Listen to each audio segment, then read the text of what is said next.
Paris ઓલિમ્પિકના medal વિજેતાઓ રાષ્ટ્રપતિ મુર્મુને મળ્યા। ભારત 6 મેડલ જીતીને 71માં સ્થાને, નીરજને સિલ્વર મળ્યો હતો।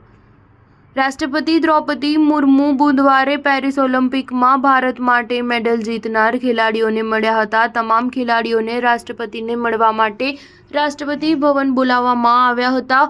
આ દરમિયાન રાષ્ટ્રપતિ મુર્મુ એક પછી એક તમામ ખેલાડીઓને મળ્યા અને તેમના અનુભવો જાણ્યા। પેરિસ ઓલિમ્પિકમાં ભારત 71માં સ્થાને છે। અહીં ભારતીય ખેલાડીઓએ 1 સિલ્વર સહિત કુલ 6 મેડલ જીત્યા છે। નીરજ ચોપરાએ 11 ઓગસ્ટના રોજ સમાપ્ત થયેલી રમતોમાં જેવલિન થ્રોમાં સિલ્વર જીત્યો હતો, તેમજ રેસલર અમન શહેરાવતે 57 કિલોગ્રામમાં બ્રોન્ઝ મેડલ જીત્યો હતો। શૂટર મનુ ભાકરે 10 મીટર પિસ્તોલમાં બ્રોન્ઝ મેડલ જીત્યો હતો। મનુ સરબજોત જોડીએ 10 મીટર પિસ્તોલ મિક્સ ઇવેન્ટમાં બ્રોન્ઝ મેડલ જીત્યો હતો અને સ્વપ્નિલ કુશાલે ઇવેન્ટ 50 ઇવેન્ટમાં 3 પોઝિશનમાં બ્રોન્ઝ મેડલ જીત્યા હતા। સ્ટાર ન્યૂઝ 7 હંમેશા સચ્ચાઈની સાથે।